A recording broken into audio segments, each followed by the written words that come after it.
दोस्तों नमस्कार। हम साल के अंतिम दिन में आ गए हैं।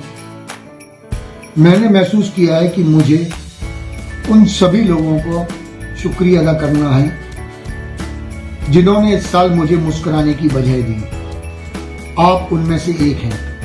मैं आपका धन्यवाद करता हूं और आने वाले नए साल का प्रदेशवासियों को, देशवासियों को, सभी को शुभकामनाएं देता हूं कि आने वाला साल आपके लिए सुखमय, समृद्धि सब लेकर आए और सारी समस्याओं से आप लोगों को निजात मिले। धन्यवाद। क्या बोल रहा बुंदेलखंड, क्या बोल रहा बुंदेलखंड, क्या बोल रहा बुंदेलखंड, क्या बोल रहा। नमस्कार, मैं हूँ साक्षी राय और आप देख रहे हैं खरी बात।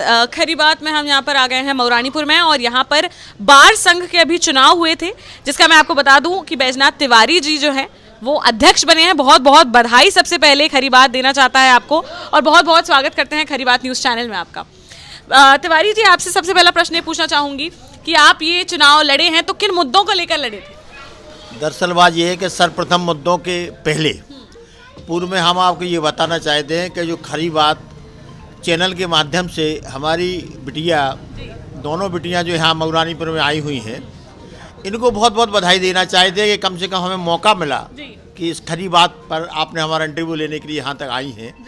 क्योंकि ये बुंदेलखंड में इस समय खरी बात चैनल जो अपने आप में एक मिसाल कायम कर रही है, पहले तो हम उनको बधाई देना चाहते हैं आप सभी लोगों को कि आप इतनी शानदार चैनल का जो प्रकाशन हो रहा है, इसके लिए हम निश्चित रूप से आपके बहुत बहुत आभारी हैं कि आपने मऊरानीपुर की, चूँकि यहाँ के आप लोग रहने वाले हैं और यहाँ आपका बड़ा वर्चस्व रहा है आपके परिवार का, तो ऐसी स्थिति में हम ये कहते हैं कि आपने जो हमारे इंटरव्यू के लिए यहाँ आए हैं, पहले तो हम सबसे पहले आप सबको बधाई दे रहे हैं और इस खरी बात चैनल को आगे आने वाले समय में बहुत बड़ा आगे चलकर इंटरनेशनल पर ये उतरे, इसकी हम कामना करना चाहते हैं। दूसरा, आपने अभी प्रश्न किया हमसे कि आप किन मुद्दों पर यहाँ चुनाव लड़े हैं। देखिए, चुनावी मुद्दे तो अलग विषय है, राजनीतिक प्रकरण या पार्टियां तो यहाँ होती नहीं है। बार संघ का चुनाव जो हुआ है, यहाँ कई वर्षों से चूँकि हमारे बार में दो ग्रुप चले आ रहे थे और दो यहाँ थे बार थी। किसी प्रकार हमने पूरा अपना प्रयास, भरसक प्रयास करने के बाद और bar council of Uttar Pradesh के श्री जानकी शरण पांडे यहाँ आए हुए थे और उनके निर्देशन में दोनों बार एक करके एक पार्टी का यहाँ बार संघ, बार एसोसिएशन ही का नाम दिया और उस रूप में एक अधिवक्ताओं की बेहद मांग पर एक वर्ष बाद हमें इस मुकाम पर लाया गया कि यहाँ चूँकि बहुत सारी कमियाँ थीं जो हम देख रहे हैं बहुत दिनों से, कि एक तो सबसे प्रथम बात थी कि यहाँ एडीजी कोर्ट आई हुई है और एडीजी कोर्ट के पास में किसी भी वकील को बैठने की कोई व्यवस्था नहीं है वहाँ। तो हम लोग जैसे यहाँ काफ़ी दूर पड़ता है, यहाँ से हम लोगों के बस्ते जो बने हुए हैं, यहाँ से एडीजी कोर्ट बहुत दूर है और वहाँ पर हम लोगों के बैठने की कोई व्यवस्था नहीं है, न बरसात में, न जाड़ा में, न गर्मी में। तो वहाँ सर्वप्रथम हम ये चाहते हैं कि वहाँ बैठने की व्यवस्था चाहे हाई कोर्ट से हो, शासन स्तर पर बैठने की वकीलों की वहाँ व्यवस्था के लिए प्रथम मुद्दा हमारा ये है। दूसरा मुद्दा हम लोगों का ये है कि हम लोगों के यहाँ मेन विषय ये है कि यहाँ जैसे ही आप प्रवेश करेंगे कचहरी परिसर में, तो न्यायालय परिसर के सामने गेट नहीं है और सारी राजनीतिक पार्टियों की गाड़ियाँ हों या प्राइवेट गाड़ियाँ हों, 4 व्हीलर यहाँ से गुजरती हैं। गली हमारी सक्रिय हो गई है बस्तों की वजह से, तो इसमें धूल उड़ती है बस्तों पर लोगों की, तो बड़ी परेशानी पड़ती है यहाँ पर। तीसरा मुद्दा हमारा ये है कि यहाँ पर मऊरानीपुर में दूर दराज से जो लोग आते हैं उनके यहाँ बैठने की व्यवस्था, न्याय प्रणाली की व्यवस्था थोड़ी सी लचर थी। इसको सुदृढ़ करने के लिए हम लोग पूरा प्रयास कर रहे हैं कि आने वाले समय में एक बहुत आखिरी व्यक्ति जो छोड़ का है, जिसको न्याय नहीं प्राप्त होता है, उसके न्याय दिलाने में हम लोग सभी प्रयास रखेंगे और ये भी हम प्रयास करेंगे सारे वकील न्यायालय की गरिमा का भी ध्यान रखेंगे और आने वाले समय में एडीजी कोर्ट की स्थापना, जो कि अभी नहीं हो पाई है, स्थापना हो गई, बिल्डिंग तो बन गई है लेकिन कोर्ट चालू नहीं हुई है, उसके लिए ये मुख्य मुद्दा है हमारा कि हम हाई कोर्ट से, शासन से हर प्रकार से प्रयास करके और उसमें हम मुद्दा, प्रथम मुद्दा बनाकर एडीजी कोर्ट लाएंगे यहाँ पर। चलिए, तो वकीलों के, जैसे कि आप अध्यक्ष बन चुके हैं, तो वकीलों की जो समस्याएं होंगी उनको किस प्रकार से उठाएंगे? हाँ, वकीलों के प्रति हमने एक आह्वान भी किया था और हम सन 90 में यहाँ प्रेसिडेंट बने थे। तो हमारा उत्तर आया था कि वकील चूँकि कभी गलती नहीं करता है, न वकील सभी धाराओं को जानता है और अपराध भी नहीं कर सकता है वकील। लेकिन चूंकि गांव दराज से दूर दराज से यहाँ वकालत करने लोग आते हैं वकीलों पर, तो एक हे दृष्टि से लोगों को देखा जाता है कि यार ये तो वकील हैं, उनका कुछ भी हो सकता है। तो उस दृष्टि को समाप्त करने के बाद हम एक समाज में वकील की स्थापना भी करना चाहते हैं और ये जानते हैं कि वकील और वकील के परिवार के प्रति मेरी जो जिम्मेदारी है वो पूरी तरीके से उनके साथ रहेगी। किसी भी प्रकार से वकील की अस्मिता का ध्यान रखेंगे, वकीलों का सम्मान का भी ध्यान रखेंगे और वकील के परिवारों का भी सम्मान का ध्यान रखेंगे। कभी किसी प्रकार से वकीलों के सम्मान को गिरने नहीं देंगे।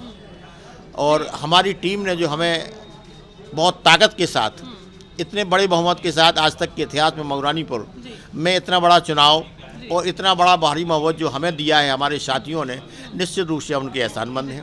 चलिए, एक ये प्रश्न है मेरा कि जैसे जो गरीब लोग आते हैं आपके पास, आप लोगों के पास काफ़ी गरीब लोग आते होंगे, सारे वकीलों के पास काफ़ी लोग होते हैं जिनकी फीस देने की भी क्षमता नहीं होती है, उनके लिए आप क्या करने वाले हैं?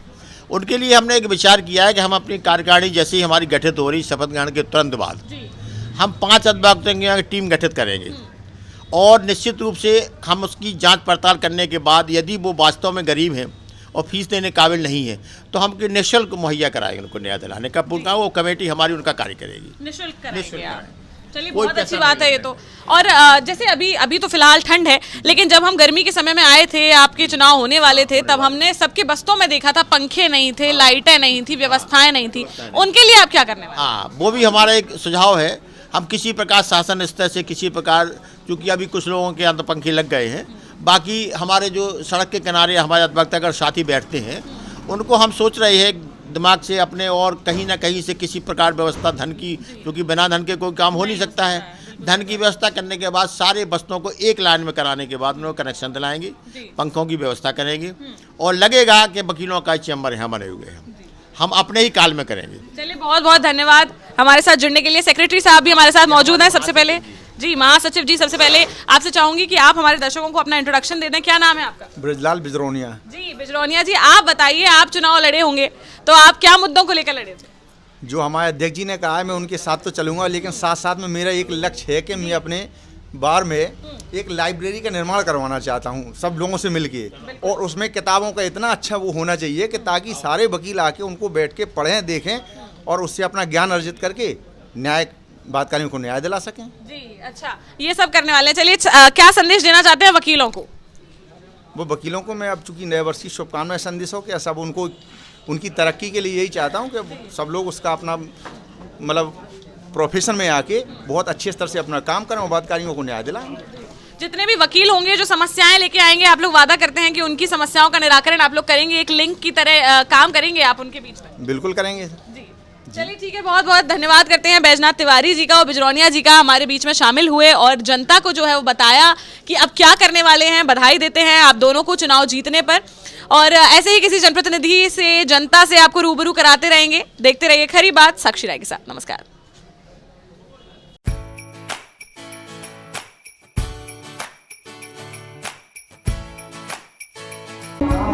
अंग्रेजी नववर्ष 2022 की झांसी वासियों को अनंत मंगल शुभकामनाएं। ईश्वर से प्रार्थना है कि झांसी में लोग निरोगी रहें, स्वस्थ रहें। झांसी वासियों से निवेदन है कि कीजिए मुझ पर विश्वास, दूंगा आपका साथ। इन्हीं शुभकामनाओं और आशाओं के साथ आपका बेटा आशीष उपाध्याय, क्षेत्रीय कोषाध्यक्ष, भारतीय जनता पार्टी किसान मोर्चा, निदेशक जिला सहकारी बैंक झांसी। धन्यवाद।